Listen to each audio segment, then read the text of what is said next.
Tis, a vulnerable young Brazilian girl, finds herself speeding through the night towards the lights of a big city. Her companion is a man who has promised her parents that he will find their daughter work as a maid.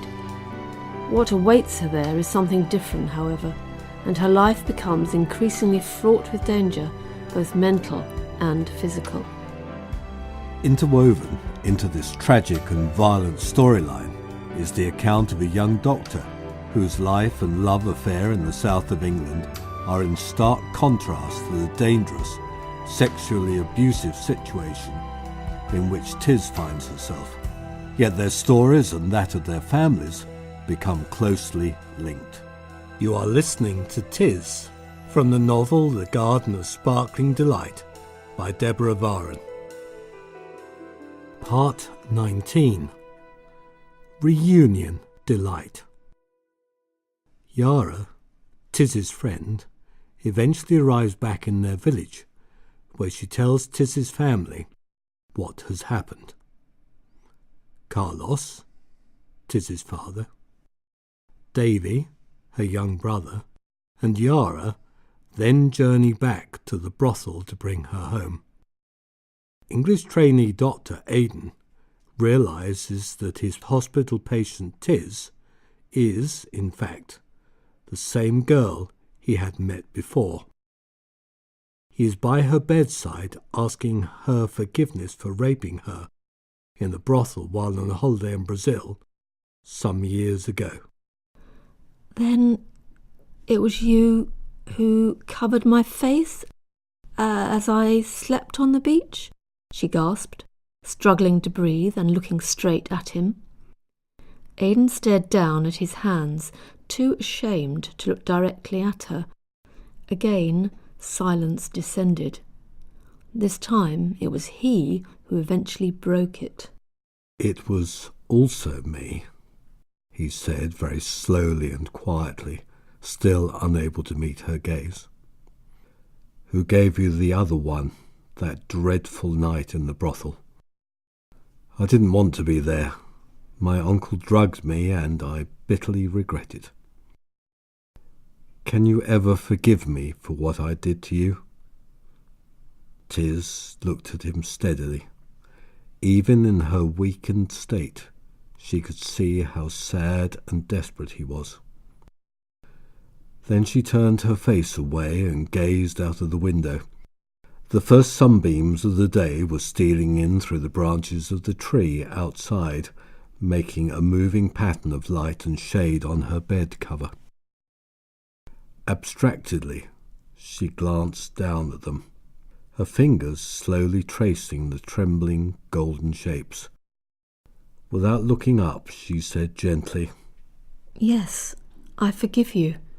You're the first man ever to say sorry to me." Looking at him once more, she saw to her surprise that 2 tears were trickling slowly down his cheeks. "Please, don't cry," she said quietly. Aidan reached out and captured the small, fluttering hand in his. It lay in his large one like a helpless baby bird. "Listen," he said, with all the firmness he could put into his voice. "I'll look after you now, and I'll never, never let you go back to that life. I promise. I'll do all I can to make you better. Do you understand?" For a long moment they both sat perfectly still, gazing at each other. Somehow it seemed to Aidan that she could see into his soul and knew that she could trust him. Then all the tension in her small body appeared to melt away, and she relaxed onto the pillows. Very quietly, like the sighing of the dawn wind in the trees outside, came a single word: "Obrigada. Thank you." Then, exhausted, she closed her eyes and slept. Aidan rose from the chair and crept quietly out of the room. As he retraced his steps, his feet felt as light as air, and his heart full of joy. Looking round, he thought that he'd never seen the world look so beautiful. It was almost as if it had been newly created just for him. A crimson-liveried macaw startled him as it flew low across his path, and he realised with a shock that he'd been too preoccupied to notice anything around him for the last few days. Were those raindrops really glistening on the grass when I walked down the path half an hour ago? He asked himself in wonder. I suppose they must have been, but I didn't even see them. Back at home, he found Kirsty sitting on the veranda feeding Joy. "What's happened?" she asked as he came up the last step. Aidan drew up a chair and sat down. How do you know something's happened? He said, laughing. "Because," replied Kirsty, "we've been married long enough for me to know something's happened without you having to tell me. You didn't have that sparkle in your eyes when you went out." She's forgiven me, said Aidan simply. I told her who I was, and she's forgiven me. I don't know how she could, but she has, and it's made me want to sing. It seems as if something heavy I've been carrying around deep inside has suddenly been taken away. You can't imagine how light I feel. If I go outside now, I might just float off into the sunshine. And taking Joy from his wife's lap, he held her high in the air until the baby began to chuckle in delight. Kirsty laughed too. "Please don't float off anywhere," she said. "Joy and I need you here. When Tis is a bit stronger," she added, "may I meet her, please?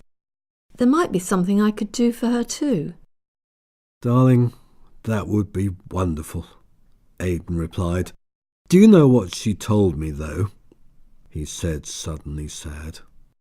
She said no man had ever asked her forgiveness before. Kirsty looked thoughtful. "I suppose," she said, "that men like that see prostitutes as some sort of lower life form, and just as you wouldn't apologise to your dog if you beat it, so they feel they have a perfect right to use women's bodies in any way they wish. Besides, they pay money, don't they? So they feel they can do whatever they want." I guess that must be it, said Aidan. Wow, it's been quite a morning. The next few days are going to seem dull after this. But in that he was wrong. The next afternoon, when he visited Tis once more, he found a stocky young man with untidy clothes and unruly hair seated by her bedside. I recognise your face, he thought, but I can't quite place where I've seen you before. Tis was asleep when he entered the room, but woke when she heard the door open. Aidan held out his hand to the visitor and said firmly, I'm Aidan Vickers, a trainee doctor. I've a special interest in this young girl's welfare, and I have to say to you very firmly that there's no way she's ever going back to the brothel. Chin looked helplessly at Tis, not understanding what was being said, so she translated Aidan's speech into Portuguese. "I will translate for you," she said, looking first at Aidan and then at Chin. "My breathing feels a bit better today. I think I can manage it," she added. My name is Chin, the young man said. I agree with you. Tis is never going back to the brothel. Aidan relaxed a little and sat down on the edge of the bed. Have you got a few moments to talk? Aidan inquired. I should be interested to know who you are and how you know my patient. For a long moment Chin was silent, wondering how much he dared tell this doctor. He looked inquiringly at Tis, who nodded encouragingly at him, saying simply, "You can trust him, Chin. He's a good man." There was silence for a few moments, but at last Chin asked anxiously, "If I tell you the truth, You won't tell anyone, will you? No, responded Aidan gravely. I won't. I'm in charge of a bicycle repair shop and I'm gay, he began slowly. My assistants suspected this and started to tease me, so I decided to deceive them by going to a brothel. There I met Tis. We talked together and are best friends now. She helps me and I help her. But why, interrupted Aidan at this point, if she's such a friend of yours, did you let her get so sick? I was sent to a better shop on the other side of Beletha, he replied. It was very busy and I couldn't return for 6 or 7 weeks. But as soon as I saw Tis like this, he added, Louis, Bruno and I came and rescued her and brought her here. It was very exciting, he said, his face lighting up as he thought back to their raid on the Sparkling Delight. We took large spanners with us, and the boys pinned down the fat doorman while I found Tis. Well done, laughed Aidan, well done. I wish I could have been there. He then sat thoughtfully beside the bed, turning over in his mind what he should say next. Nobody spoke, and Tis lay back looking exhausted. At last Aidan broke the silence. I too, he said, have a connection with Tis. 2, in fact. If I tell you, will you also promise not to tell anyone? Yes, replied Chin. You keep my secret. I'll keep yours. Quietly, Aidan told Chin of his meetings with Tis. That's amazing, said Chin when the story was finished. A thought then occurred to Aidan. Tis, he said, for he now knew her name. I know hardly anything about you. I've heard about Chin, but tell me about your life before you came to the brothel. I was on the beach the day you first saw me, she began, because my uncle had brought me there from my home, where I live with my mother, father and younger brother, Davi. I wanted to see the sea. Later, when my brother got TB and we had no money to make him better, Tiago came and said he would take me to be a maid in the city. He gave my parents cash. I love Davy with all my heart, she added, but I don't know whether he's alive or dead. If he's alive, she concluded simply, I'm glad I came. Aidan was deeply moved by the heroic choice Tis had made and the simple way in which she spoke about it. Could I do that? He wondered, looking at the gaunt face resting against the white pillows. I don't know if I could. Then another thought occurred to him. Tis, he said.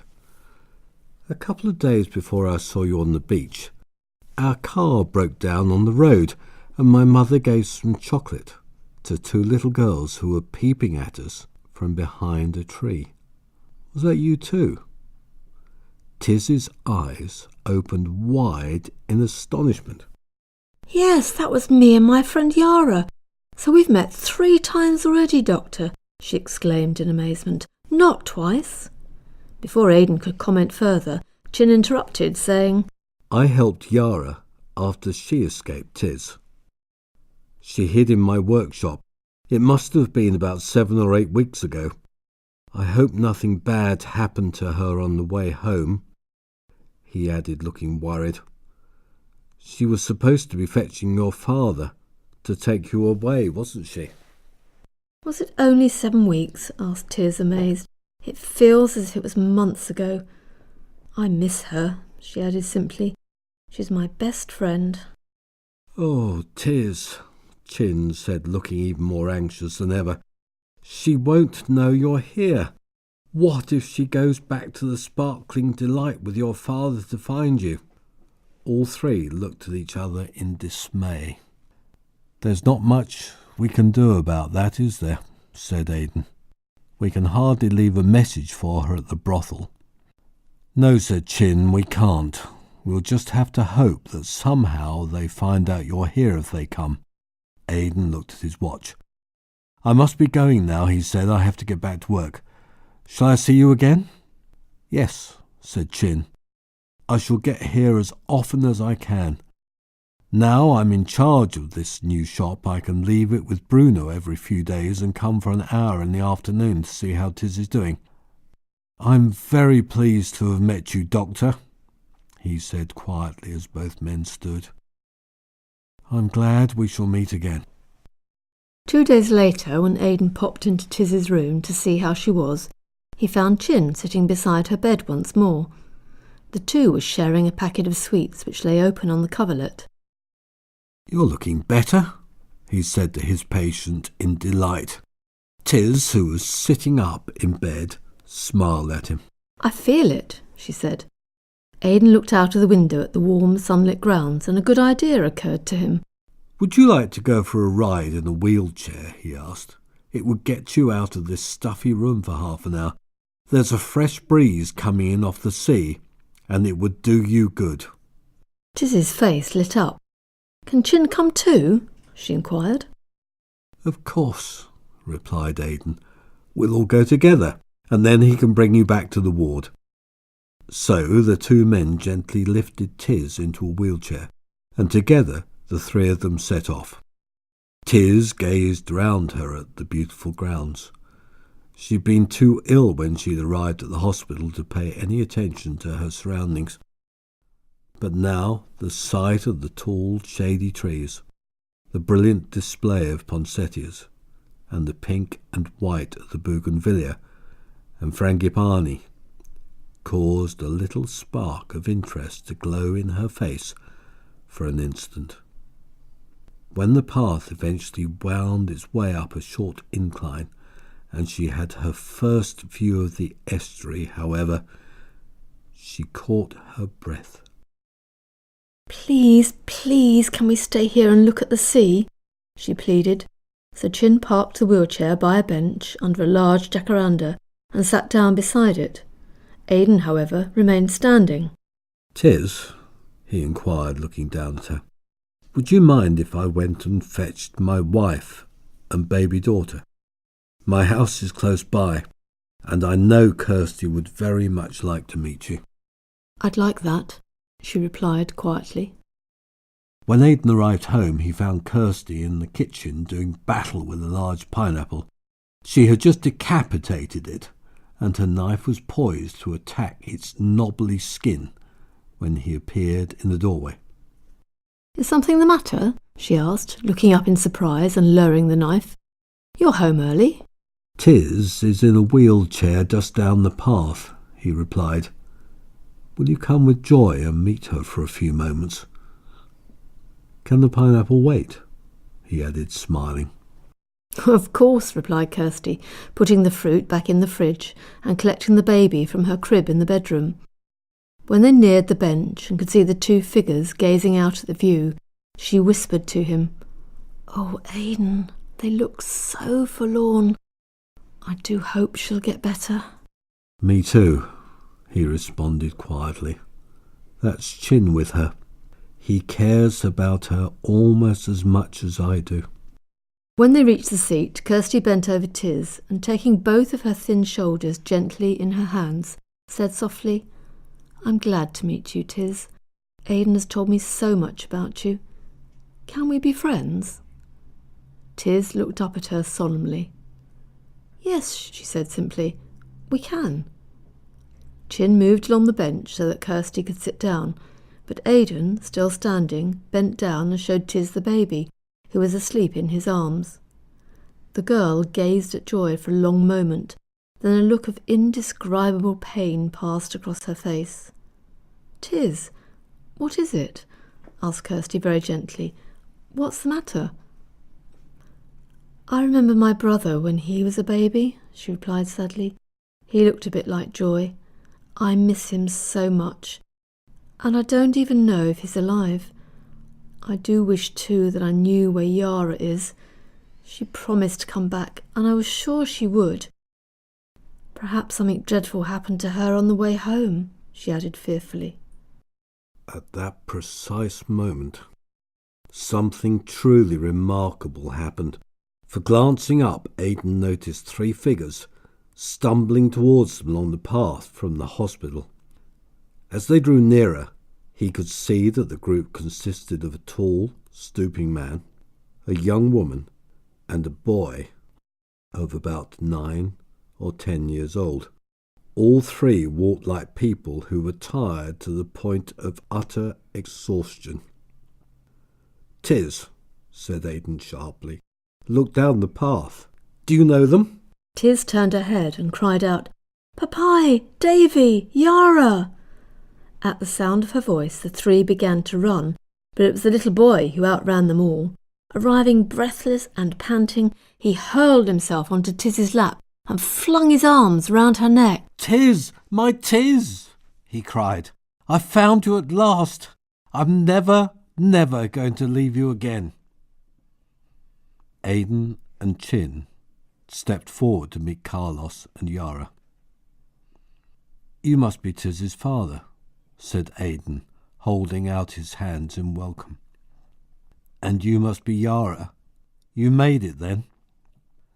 They turned to look at Tis, who had her thin arms wrapped tightly round her brother, as if she would never let him go. As they watched, she raised her head, and a brilliant smile lit up her face.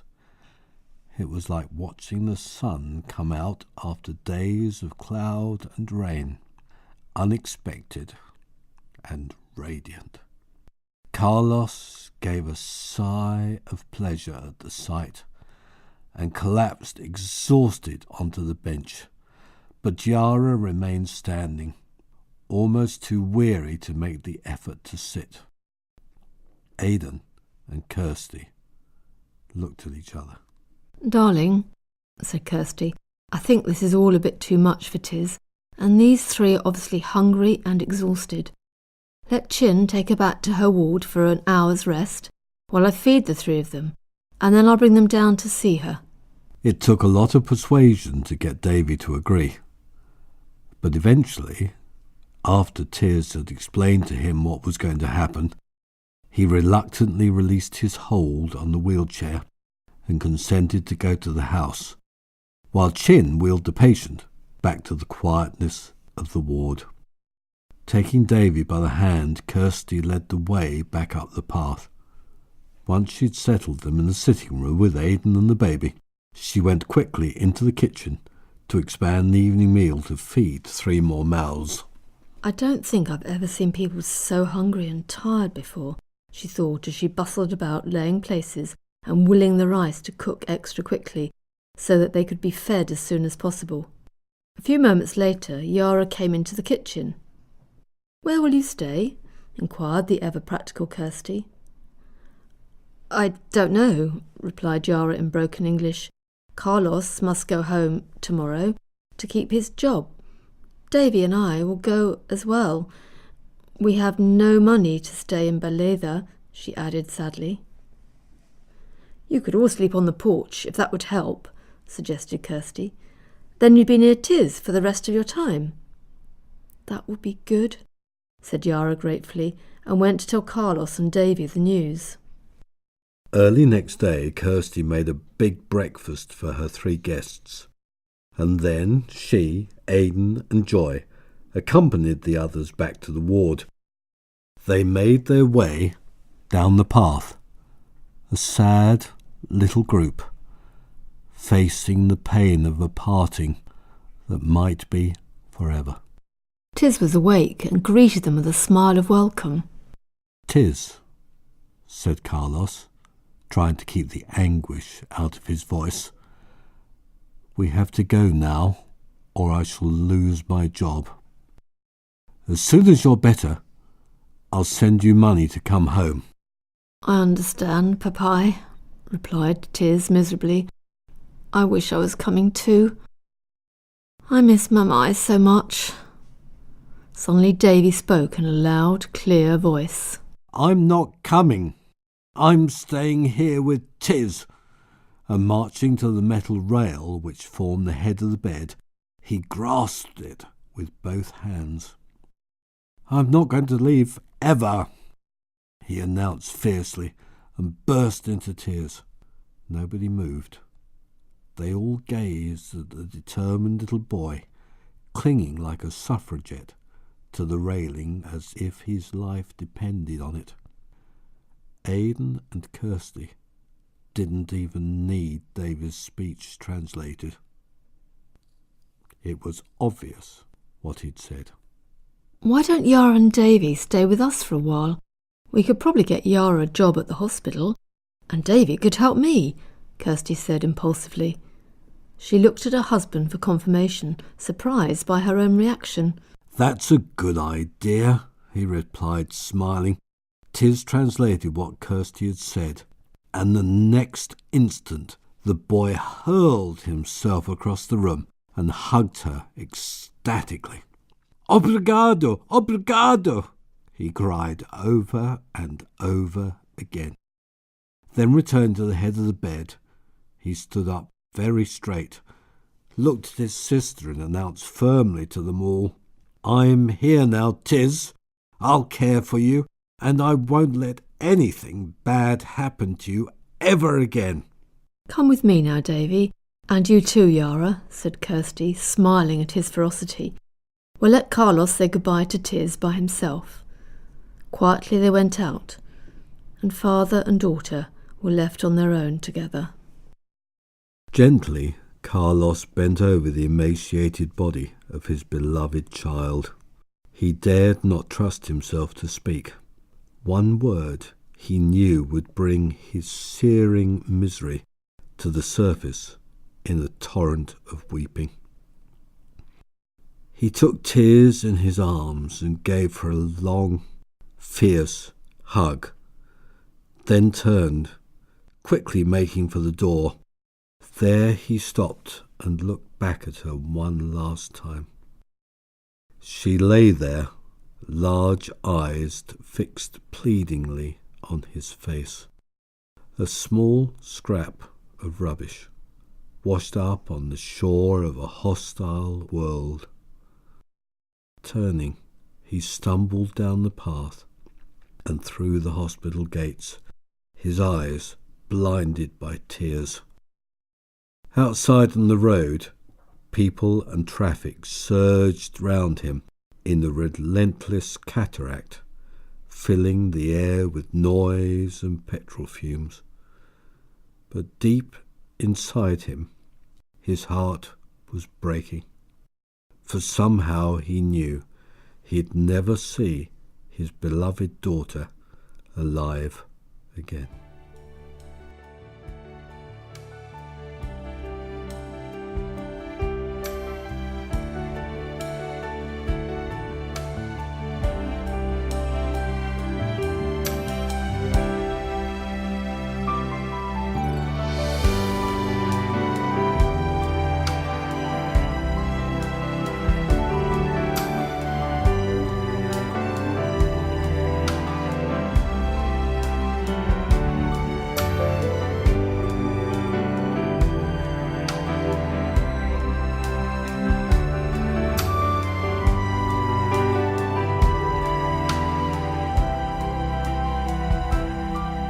You have been listening to Tis from the novel The Garden of Sparkling Delight.